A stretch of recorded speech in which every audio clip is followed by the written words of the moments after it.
누구든지 나를 따라오려거든 자기를 부인하고 자기 십자가를 지고 나를 따를 것이니라. 누구든지 제 목숨을 구원코자 하면 잃을 것이요 누구든지 나를 위하여 제 목숨을 잃으면 찾으리라. 하나님은 영이시니 예배하는 자가 영과 진리로 예배할지니라.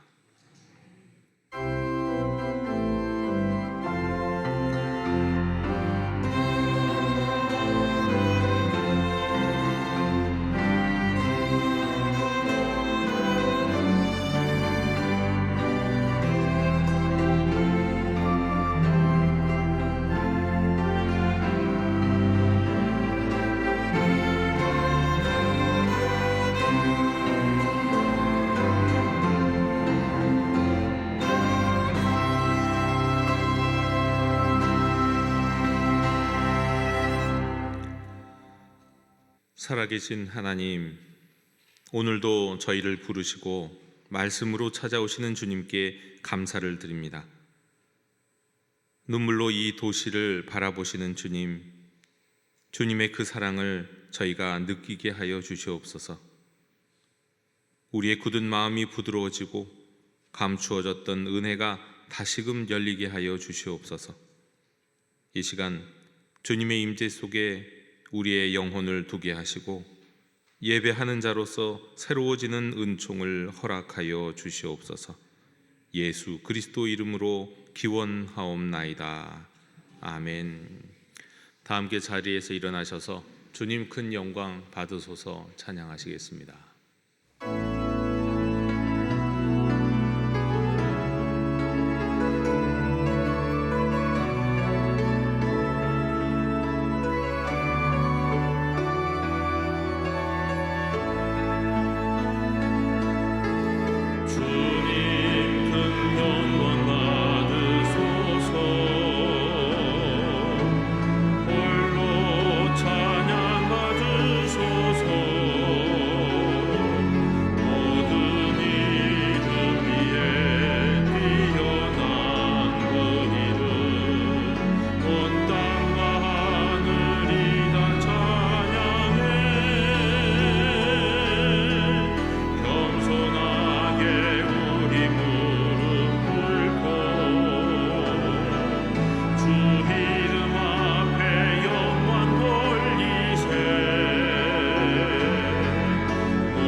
자비로우신 하나님, 이 시간 예루살렘을 바라보며 우셨던 주님의 그 눈물이 저희들의 마음에 흘러 들어오기를 원합니다.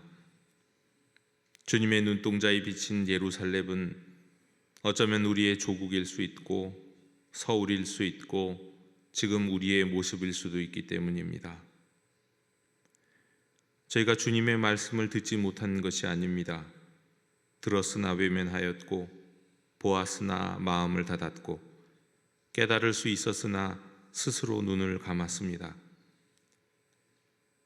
은혜의 날이 우리 앞에 있었지만 세상의 소리에 취해 그 날을 흘려보냈습니다. 기도하는 집이 되어야 할 우리의 내면의 성전이 세속적 가치와 자기의로 덮여졌습니다. 주님의 평화를 말로는 찬송했지만 우리의 삶의 중심에는 욕망이 있었습니다. 겸손한 나귀를 타신 왕을 외면하고 우리가 기대한 강력한 왕만을 찾았습니다. 주님, 이 시간 주님의 눈물 앞에 서게 하시고 그 탄식 속에서 우리의 죄를 직면하게 하여 주시옵소서. 주님, 우리가 주님을 향해 돌아섭니다. 울고 계신 주님 앞에 서서 죄인된 심령으로 자복하고 회개하며 간구하오니 용서해 주시옵소서. 새롭게 해 주시옵소서. 그리고 우리를 주님의 사람으로 다시 세워 주시옵소서. 주여, 긍휼을 베풀어 주시옵소서.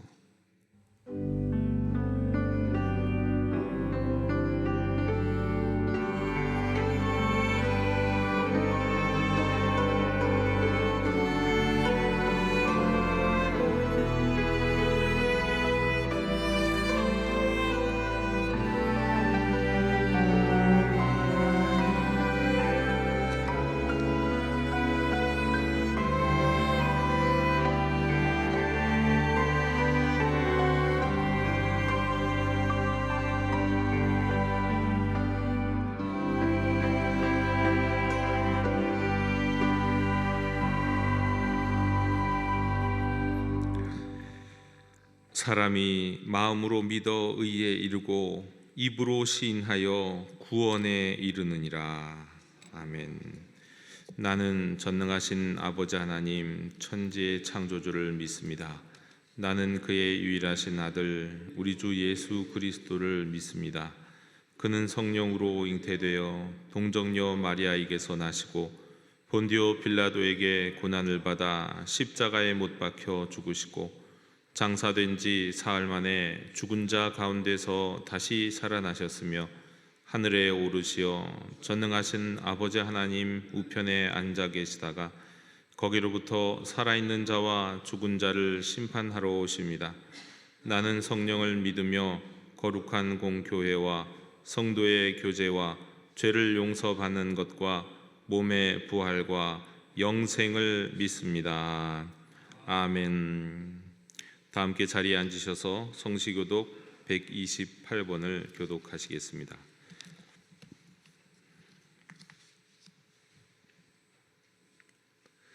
나의 영혼이 잠잠히 하나님만 바라며 나의 구원이 그에게서 나오는도다.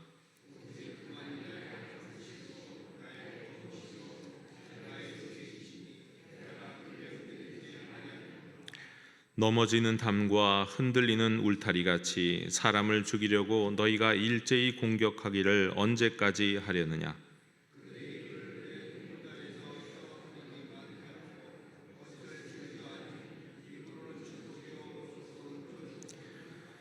나의 영혼아 잠잠히 하나님만 바라라. 물은 나의 소망이 그로부터 나오는도다.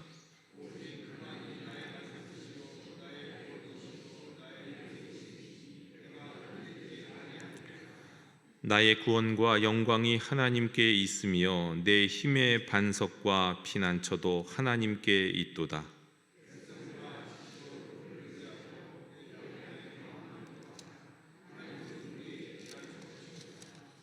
아멘.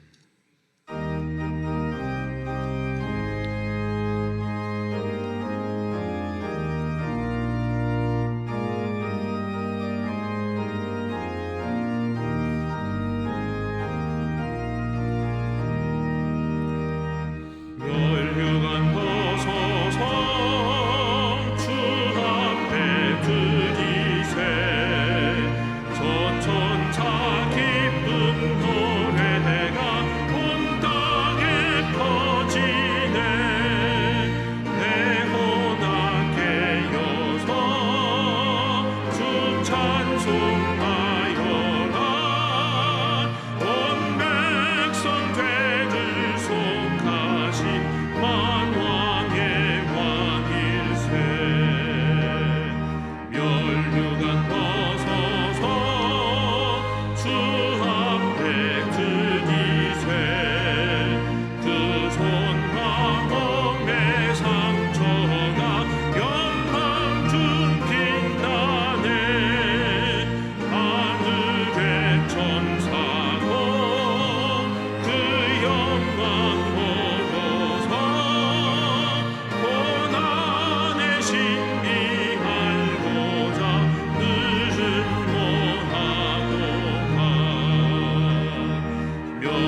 사랑이 많으신 하나님 아버지 감사합니다.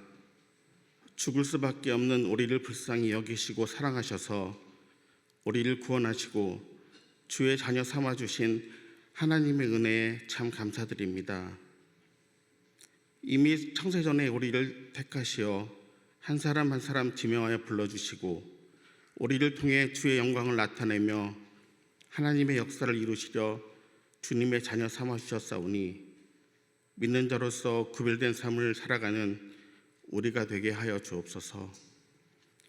날마다 주님의 마음을 아프게 하며 하루에도 몇 번씩이나 주님을 십자가에 못 박았을 죄악 중에 있는 우리들이지만 하나님 사랑하는 우리의 마음을 주께서 아시오매 그 마음이 믿음의 결단력 있는 행동으로 나타나게 주님의 의로운 손으로 우리를 도우시고 주님과 교제하는 가운데 날마다 영적으로 성화되게 하여 주옵소서. 하나님이 선하신 예정하심 가운데 오래전 주님의 핏값으로 영도교회를 세우시고 오늘까지 함께 하신 하나님 감사합니다. 70여 년의 여정을 돌아볼 때 어렵고 힘든 일이 있었으나 그때마다 우리와 함께 하셔서 지혜롭게 해결하게 하시고 기도하는 가운데 오늘 이 자리까지 오게 하심에 감사드립니다. 마지막 때라고 말하는 요즘 교회의 역할을 잘 감당하게 하시사 썩어져가는 세상에 소금이 되게 하시고 주님 오실 날을 기다리며 깨어있는 교회 되게 하옵소서.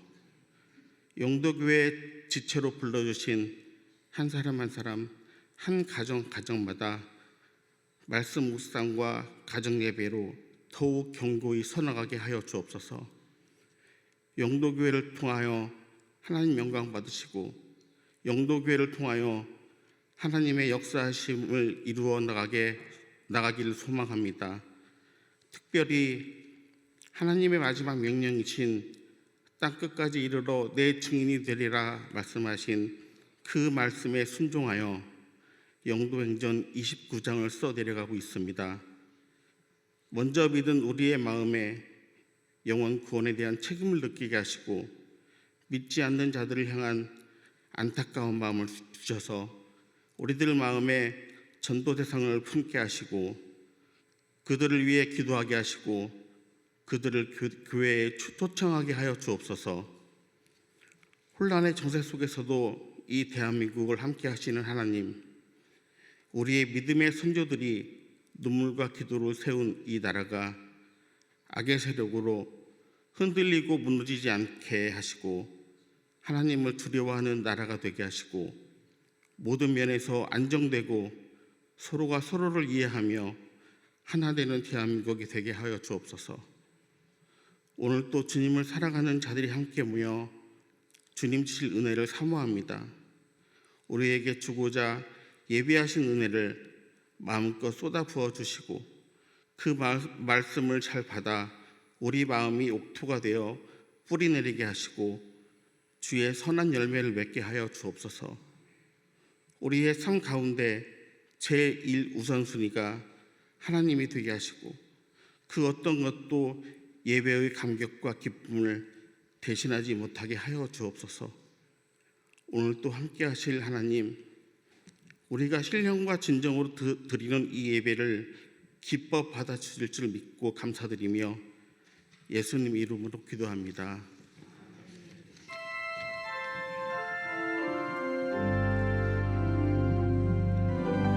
하늘에 계신 우리 아버지의 이름을 거룩하게 하시며 아버지의 나라가 오게 하시며 아버지의 뜻이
교회 실천을 전해드리겠습니다. 우리 예배하는 공동체 영도교회 주일 예배 오신 모든 분들을 축복하고 환영합니다. 사순절이 어느덧 이제 막바지에 접어들었습니다. 다음 주일은 우리가 종료 주일로 지키면서 1부, 2부, 3부 예배 때 성찬 성례전이 있겠습니다. 이번엔 부활절이 아니라 우리 다음 주 종료 주일에 합니다. 그리고 2부 예배 시에 우리 세례 성례전이 있겠습니다. 4월 14일부터 4월 18일까지 우리 고난주간 특별 새벽 기도회로 모이겠습니다. 그리고 다음 주 우리 세례 입교식이 있어서 12일에 입교회 시기를 위한 면접이 있고 또 2부 예배 때 있겠습니다. 그리고 영도행동 초청주일이라는 관례를 드립니다. 4월 20일 우리 부활절입니다. 부활절에는 오전 9시와 11시에 우리 한부영 찬양 사역자가 오게 되고 4월 27일 오후 2시에는 우리 개그우먼 이성미 집사가 와서 우리 영도행전 초청주일을 또 우리 많은 초청받는 우리 또 많은 우리 전도 대상자들과 함께 은혜를 나눌 예정입니다. 삽지되어 있는 주보 사이에 삽지되어 있는 초대장을 미리 오늘부터 이제 가능하신 분들은 전도 대상자에게 나누어 주시고 초대해 주시면 되겠습니다. 또 이와 함께 4월 20일 주일 오후 2시에는 우리 부활절입니다. 우리 할렐루야 찬양대에 우리 찬양 카타타가 있는 것도 기억하시면 좋겠습니다. 그 밖에 우리 교우 동정 및 또 모임 및 안내는 우리 주보를 참고하시면 되겠습니다. 자, 이제 우리 영도행전 영상 시청하시겠습니다.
(2025년) 우리 영도행전 성령의 능력으로 우리 3주차 실천 주제는 만남 그리고 또 간증 그리고 초대입니다.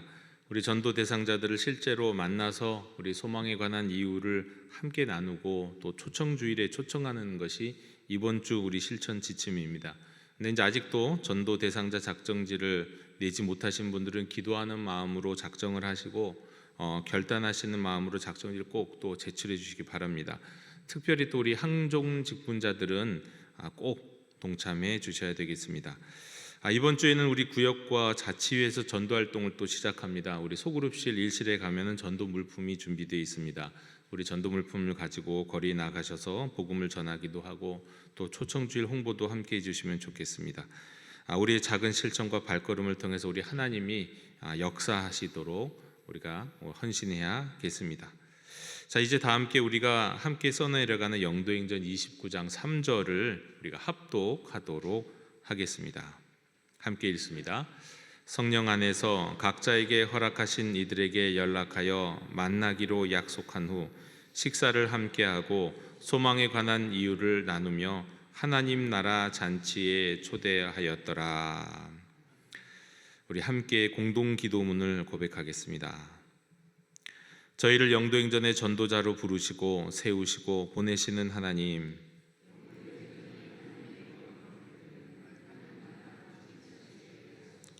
성령의 능력 안에서 한 걸음 한 걸음 순종하게 하옵시고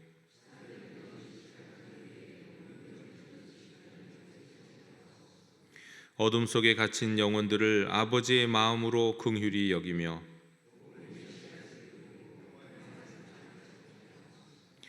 거절과 냉대 앞에서도 낙심하고 포기하지 않게 하시고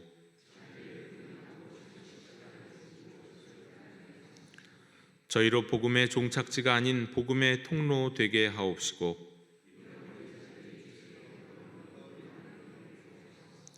예수님 이름으로 공동기도 드립니다. 아멘. 다 함께 자리에서 일어나시면서 평화 인사 나누시겠습니다. 주님의 평화를 빕니다.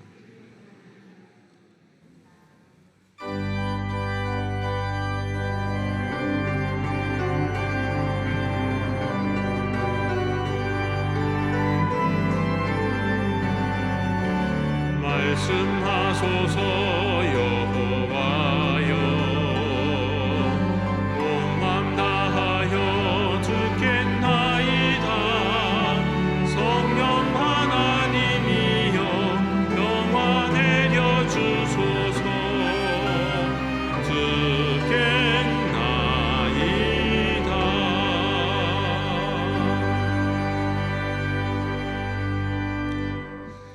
오늘 우리에게 주시는 하나님의 말씀은 누가복음 19장 32절로 42절의 말씀입니다. 하나님의 말씀을 경청하십시오. 보내심을 받은 자들이 가서 그 말씀하신 대로 만난지라. 나귀 새끼를 풀 때에 그 임자들이 이르되 어찌하여 나귀 새끼를 푸느냐. 대답하되 주께서 쓰시겠다 하고 그것을 예수께로 끌고 와서 자기들의 겉옷을 나귀 새끼 위에 걸쳐놓고 예수를 태우니 가실 때에 그들이 자기의 겉옷을 길에 펴더라. 이미 감람산 내리막길에 가까이 오심에 제자의 온 무리가 자기들이 본 바 능한 일로 인하여 기뻐하며 큰 소리로 하나님을 찬양하여 이르되 찬송하리로다. 주의 이름으로 오시는 이여 하늘에는 평화요 가장 높은 곳에는 영광이로다 하니 무리 중 어떤 바리새인들이 말하되 선생이여 당신의 제자들을 책망하소서 하거늘 대답하여 이르시되 내가 너희에게 말하노니 만일 이 사람들이 침묵하면 돌들이 소리 지르리라 하시니라. 가까이 오사 성을 보시고 우시며 이르시되 너도 오늘 평화에 관한 일을 알았더라면 좋을 뻔하였거니와 지금 내 눈에 숨겨졌도다. 아멘. 자리에 앉으시겠습니다.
아멘.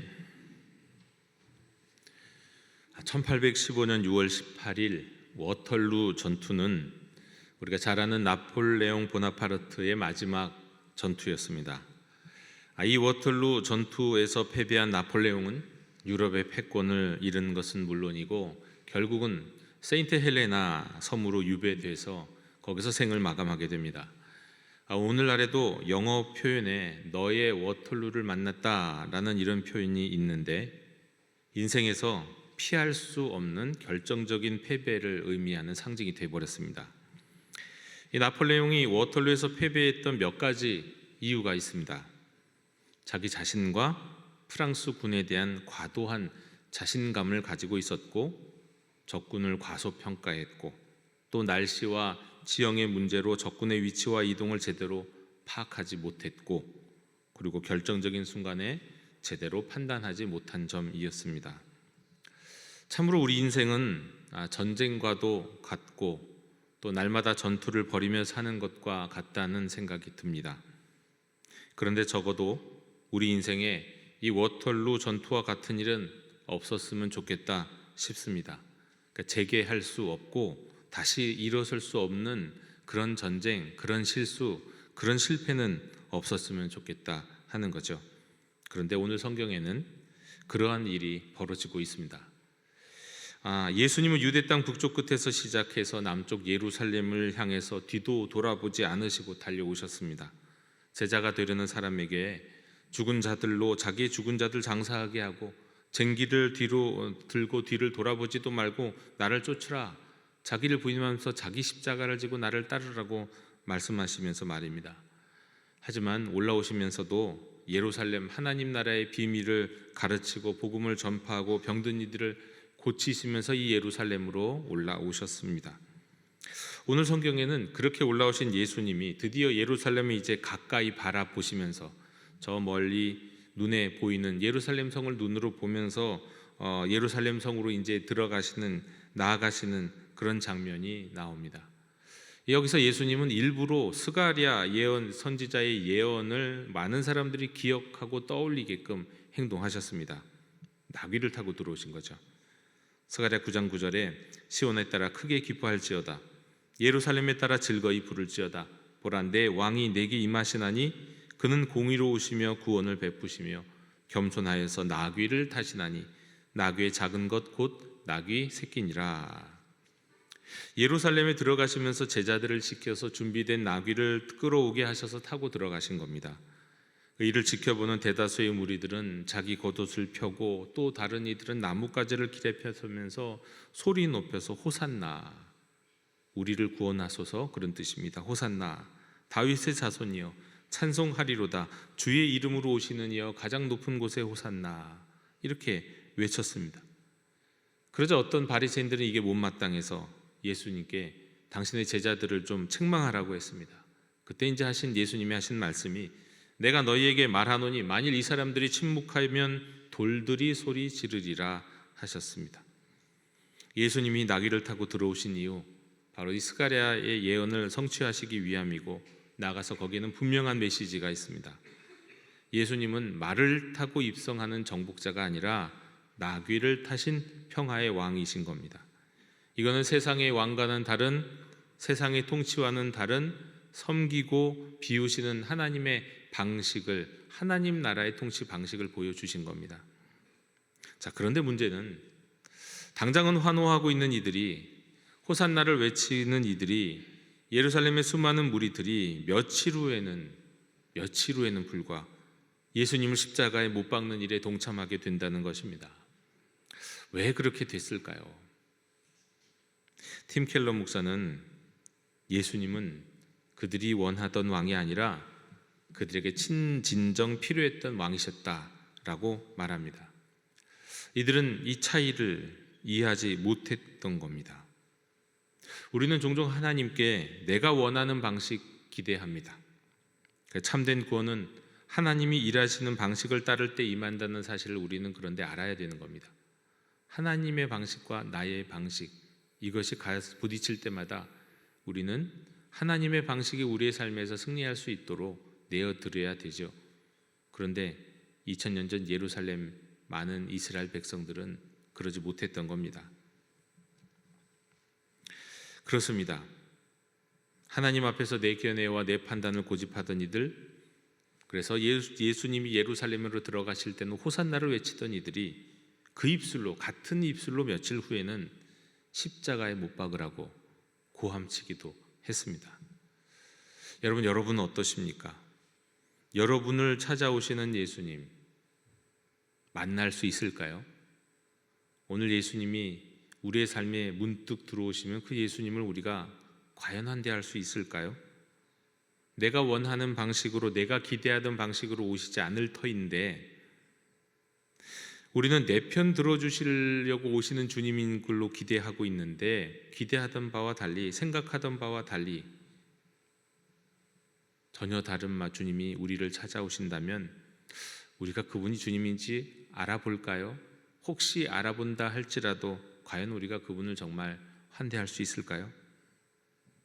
주여 구원하소서 호산나를 외쳤는데 로마로부터 구원하지는 않고 오히려 로마 병정에게 이끌려 심판대에 선 예수님을 보았던 많은 예루살렘의 무리들은 실망했습니다. 저런 자가 우리 메시아일 리 없다. 십자가에 못 박아라 소리쳤습니다. 여러분, 우리가 혹시나 그때 그 무리들처럼 행동하게 되지는 않을까요? 아니면 우리는 어찌어찌 예수님 믿는다고 영접하였다고 생각을 하지만 실상은 그리스 신화에 나오는 프로크루스테스, 지나가는 여행자들을 자신의 침대에다가 눕힌 다음에 침대보다 키가 크면 잘라내고 침대보다 짧으면 강제로 늘려서 맞추는 잔혹한 형벌을 가했던 그 강도처럼 날마다 우리가 주님을 나의 기대와 나의 바람이라는 침대에 맞춰서 재단하면서 우리가 살고 있는 건 아닌지요? 그러면서 주님을 향해서 모자란다고, 때로는 넘친다고 불평하며 살고 있는 건 아닌지요? 예루살렘에 가까이 이르시자, 예루살렘 성이 확연히 눈에 띄는 곳에 이르시자 예수님은 말이 아니라 나귀를 타고 들어오신 분답게 칼을 치켜 들고 호통하지 않으셨습니다. 그리고는 놀랍게도 예루살렘 성을 바라보시면서 우셨습니다. 나사로의 무덤 앞에서 눈물을 흘리셨듯이 예루살렘을, 이스라엘을 바라보시면서 우셨습니다. 그런데 그 눈물은 단지 예수님만의 눈물은 아닙니다. 암브로시우스는 말하기를 이때 이 예수님의 눈물은 인간의 눈물 속으로 들어오신 하나님의 사랑이라 했습니다. 예루살렘 성을 바라보시면서 우셨던 예수님, 그리고 그 눈물, 그리고 하나님, 또 여기에 대해서 아우구스티누스는 말합니다. 예수님의 울음은 예루살렘만을 향한 것이 아니라 모든 시대의 불신과 완고함에 대해 주님이 애가를 부르신 것이다 라고요. 주님의 눈물은 단지 2000년 전 그 역사적 순간에만 국한되지 않고 어쩜 우리의 이 시대에, 아니 오늘 우리의 완고한 심령을 향한 주님의 애통일 수도 있겠습니다. 그리고 어쩌면 계속해서 주님을 향해 마음을 닫고 저항하고 외면하고 있는 저와 여러분을 향한 눈물일 수도 있겠습니다. 당시 주님이 눈물을 흘리시면 구체적인 이유가 있긴 했습니다. 그리고 만일 우리를 향하신 눈물이라면 아마 역시 비슷한 이유 때문일 겁니다. 누가복음 19장 41절 42절 가까이 오사 성을 보시고 우시며 이르시되 너도 오늘 평화에 관한 일을 알았더라면 좋을 뻔하였거니와 지금 내 눈에 숨겨졌도다. 그래서 우셨습니다. 예루살렘이 이스라엘이 평화에 관한 일을 안다면 결코 맞지 않아도 될 일이 그 성에 일어나게 될 것이 없기 때문입니다. 그리고 실제로 그 일은 기원 후 70년경 로마 군대가 예루살렘을 포위하고 파괴했을 때 일어났습니다. 그런데 문제는 그 일이 지금 그들의 눈에는 숨겨진 겁니다. 이제 예루살렘으로 들어가시는 예수님 안에 구원의 길이, 평화의 길이 분명히 있음에도 다수의 지도자들과 다수의 백성들과 그들의 기준과 잣대로 예수님을 거부한 겁니다. 선지자들을 보내고 이제는 하나님의 독생하신 아들을 보내셨음에도 계속해서 거부한 그들, 이제는 돌이킬 수 없는 지경에서 긍휼의 때는 지나가고 심판의 때만 남았다는 의미로 하나님이 감추셨다라고 선언을 하신 겁니다. 그들이 계속해서 진리를 거부했기 때문에 진리는 그들의 눈에서 감추어졌습니다. 이게 바로 하나님의 정의의 방식입니다. 이처럼 하나님은 자신을 감추실 때가 있습니다. 그런데 다만 그거는 먼저 우리가 등을 돌렸을 때 이야기입니다. 눈이 감긴 게 아니라 스스로 눈을 감았기 때문에 감추어진 것이고, 심판의 상황에 처해서 고통 가운데 눈을 떴을 때는 더 이상 볼 수 없는 상황에 이르는 겁니다. 자신이 눈을 감고 있으면서, 내가 눈을 감고 있으면서 어둡다고, 빛이 없다고 불을 켜달라고 말합니다. 자신이 귀를 닫고 있으면서 아무 소리도 들리지 않는다고 정막이 무섭다고 말합니다. 그러다가 돌이킬 수 없고 회복할 수 없는 지경에 이르른 이스라엘, 돌이킬 수 없었던 패배를 맞았던 이 나폴레옹의 워털루 전투를 떠오르게 하죠. 정말이지 우리의 삶에서는 결코 이런 실수, 이런 실패가 없기를 원합니다. 우리나라와 이 백성이 이 위기의 시대에 그와 같은 우를 범하지 않았으면 좋겠습니다. 자, 그렇게 울며 가르치시며 예루살렘 성으로 들어가신 예수님은 이제 성전으로 직진하셨습니다. 그리고 성전을 장사하는 소굴로 만든 이들을 내쫓으시면서 내 집은 기도하는 집이 되리라 하였거늘 너희는 강도의 소굴을 만들었도다 하셨습니다. 사실 그러나 장사를 허가하고 거기서 나오는 권리와 이득을 독점하고 있던 이 대제사장들과 서기관들과 백성의 이 지도자들을 향한 일종의 예언이었고 그들을 향한 질책이셨습니다. 그러자 그들이 예수님을 적극적으로 죽이려고 꾀했습니다.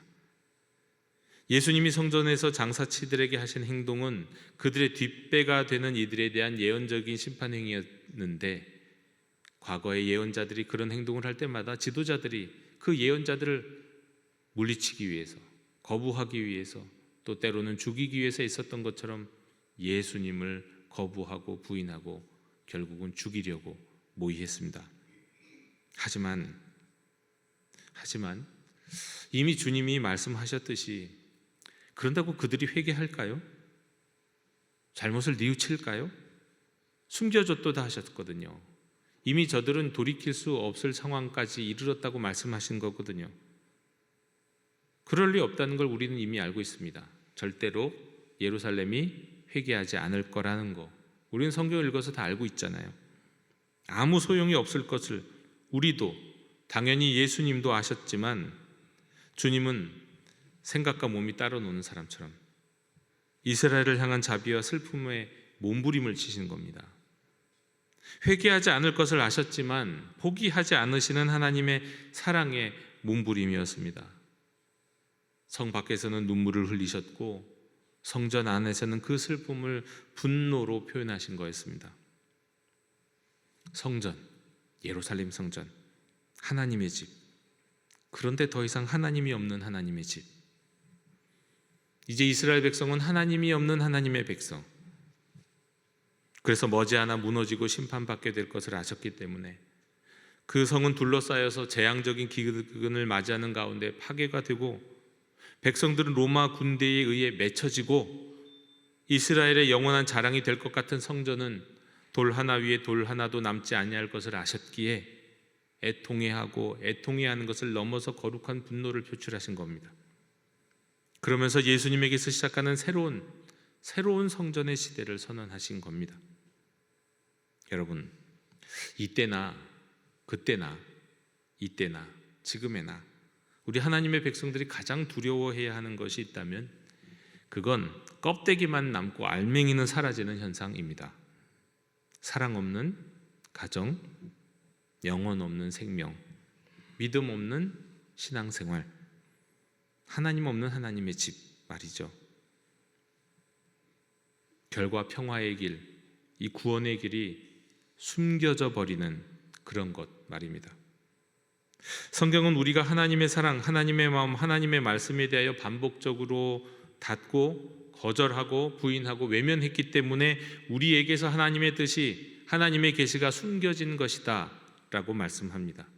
마치 하나님이 숨으신 것처럼 말이죠. 그러니까 알맹이가 사라진, 껍데기만 남은 영성 없는 신앙생활, 이 모든 것은 하나님의 사랑과 그 마음과 메시지를 반복적으로 거부하는 우리의 신앙 태도의 원인이 있는 겁니다. 그리고 그 결과 이스라엘이, 예루살렘이, 성전이 멸망하게 된 것처럼, 나폴레옹이 워털런 전투에서의 패배로 완전히 무너진 것처럼, 돌이킬 수 없게 된 것처럼 회복할 수 없을 것 같은 인생의 나락을 경험할 수도 있습니다. 우리가 말이죠. 물론 그러나 엔크리스토, 그리스도 안에 있는 사람, 그러니까 세례가 의미하는 것처럼 그리스도의 십자가와 부활에 연합한 하나님의 자녀에게는 결코 그런 일이 일어날 수 없고 일어나서는 안 되는 거죠. 주 안에 있는 사람에게는 재기할 수 없고 돌이킬 수 없는 패배라는 것 없습니다. 인생의 실패처럼 여겨지는 일도 영적인 시각으로 뒤집어보고 뒤돌아보면 전화위복과 반전의 기회고, 포탈 아시나요? 포탈? 이 차원에서 저 차원, 이 세계에서 저 세계로 연결되는 통로, 그 통로가 된다는 것을 알 수가 있습니다. 그러니까 주 안에 있는 이에게는 실패도 좌절도 심지어 죄에 빠지게 되는 것도, 물론 그 죄의 대가는 치러야 되는 거지만, 그러나 그런 것도 다 기회가 되고 새로운 세상을 살아가는 그런 과정이 된다는 거죠. 근데 나폴레옹이 그랬습니다. 사실 그는 그 자신의 생애와 통치 전반에 걸쳐서 기독교를 자기 정치의 도구로 이용했던 사람입니다. 평생을요.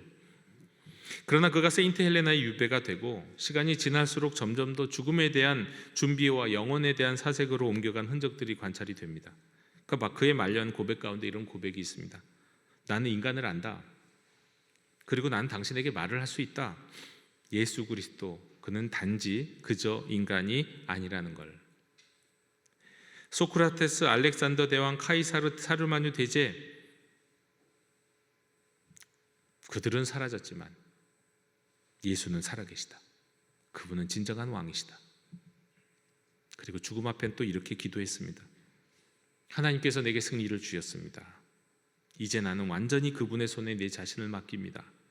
그분이 내 영혼을 불쌍히 여기시기를 빕니다. 이 나폴레옹의 전 인생 가운데 가장 큰 승리는 그가 정치적으로 황제가 되었다거나 전쟁에서 수많은 승리를 거두었다거나 이런 사회적 성공 아니었습니다. 많은 사람들이 환호했고 사실 많은 유럽인들은 나폴레옹을 메시아처럼 생각하기도 했었죠. 잠시는. 근데 그런 거 아니었다는 거예요. 예수님을 자신의 성공을 위해 이용하지 아니하고 자신의 잣대로 재단하지 아니하고 오히려 예수님을 예수님으로, 내가 생각하고 내가 판단하는 분으로 아니라 진정 예수님답게 그 진정한 왕이신 예수님 앞에 자신이 엎드려서 이제는 하나님의 통치에, 예수님의 통치에 온전히 자신을 맡김으로 그 영혼이 구원받게 된 승리, 그 승리가 나폴레옹이 최종적으로 거뒀던 승리입니다. 또 그리스도 밖에서 워털루 패배를 경험한 사람도 이후 회심을 통해서 그리스도와 연합하게 될 때 다메섹으로 가는 길이 주님을 만나고 변화된, 그 길에 주님을 만나고 변화됐던 사도 바울처럼 놀라운 은총을 경험하게 되기도 합니다. 그런 인생을 살았던 대표적인 사람, 전에도 한번 잠깐 소개해드리겠던 대표적인 사람이 있죠.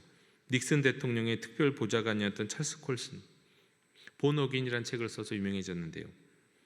그는 닉슨 대통령의 재선을 위한 선거운동 본부, 그 본부가 이 상대 당을 견제하기 위해서 여러 가지 불법 행위를 모의하는데, 그 중에 하나가 이제 도청팀이 침입해서 상대의 선거 전략을 이제 훔쳐오려고 했던 겁니다.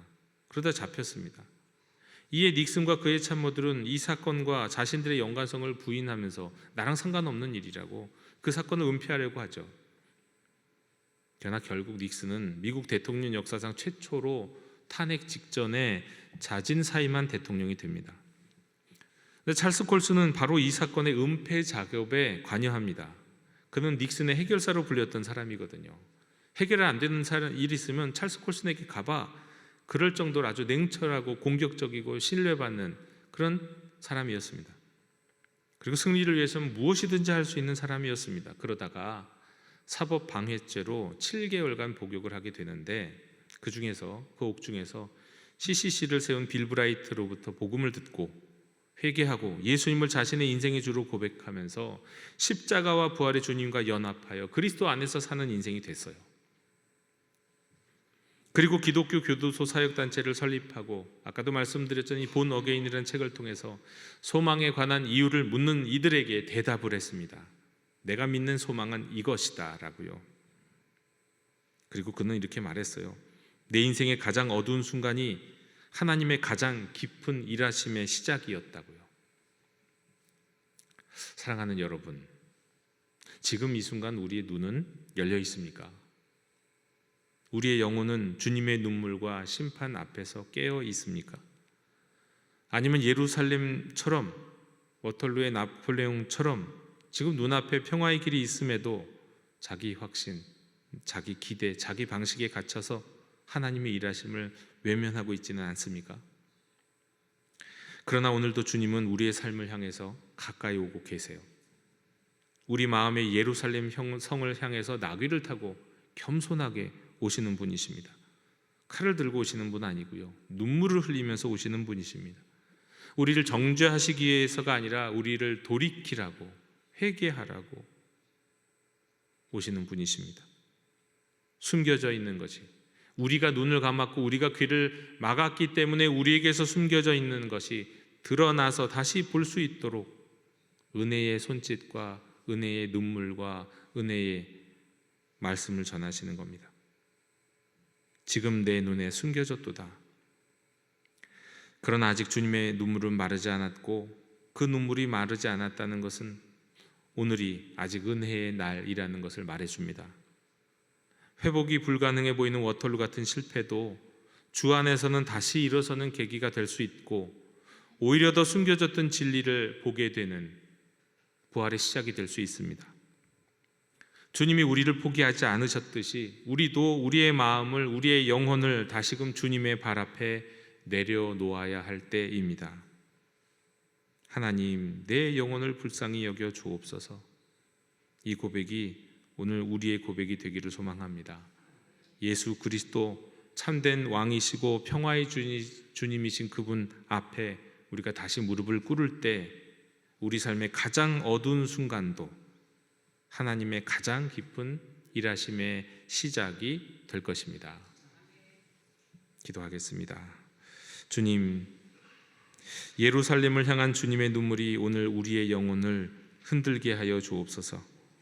거룩한 분노와 깊은 자비로 성전을 깨끗하게 하셨던 주님처럼 우리 안의 탐욕과 위선을 씻어 주시옵소서. 지금은 내 눈에 숨겨졌도다 라는 탄식이 우리의 이야기가 되지 않게 하옵시고 지금 이 은혜의 날에 깨어서 주께 돌아오게 하여 주시옵소서. 성령으로 우리를 새롭게 하시고 평화의 길, 십자가의 길을 따르게 해 주시옵소서. 예수님의 이름으로 기도하옵나이다.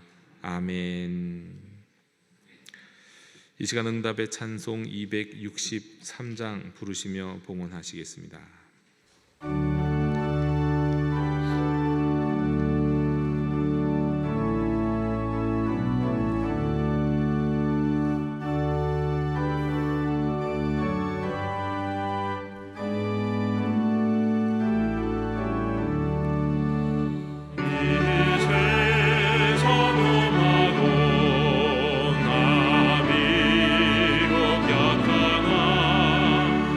늘 기도히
하나님 아버지, 주님의 말씀 앞에 깨어진 심령으로 나아갑니다. 이 작은 예물과 함께 우리의 마음을 드립니다. 감추어진 은혜를 보게 하시고 드린 손길 위에 순종과 감사의 삶이 넘치게 해 주시옵소서. 주님의 뜻이 우리의 삶과 공동체 가운데 이루어지기를 원하오며 이 예물이 주님의 나라를 위해 쓰이게 하여 주시옵소서. 주일헌금, 10의 1조, 감사헌금, 선교헌금, 그리고 재난에 처한 이들을 불쌍히 여기며 구호헌금 등을 드리오니 주여 사용하여 주시옵소서. 감사드리며 예수님 이름으로 봉헌기도 드리옵나이다. 아멘.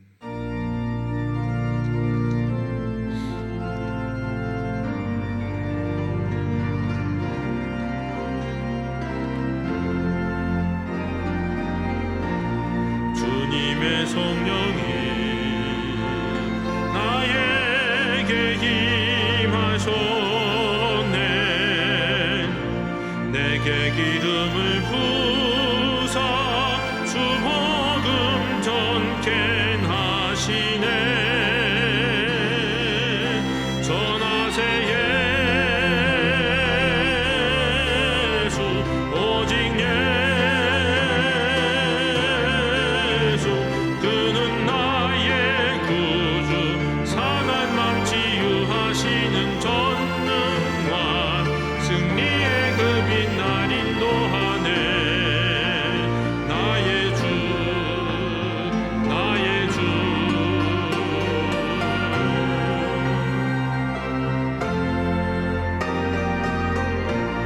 주 나를 부르사 죄악과 어둠에서 방황하는 영혼을 구하라 말씀하시네. 전하세 예수 오직 예수 그는 나의 구주 사단만 치유하시는 전능과 승리의 그 빛날 인도하네. 나의 주 나의 주 전하세 예수 오직 예수 그는 나의 구주 사단만 치유하시는 전능과 승리의 그 빛날 인도하네. 나의 주 나의 주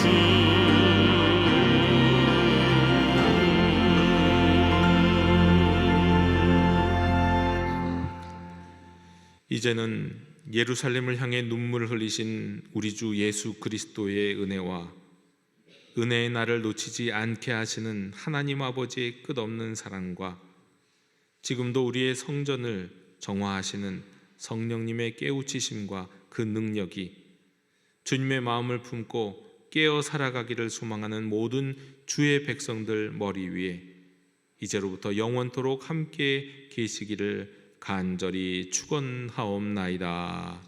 아멘.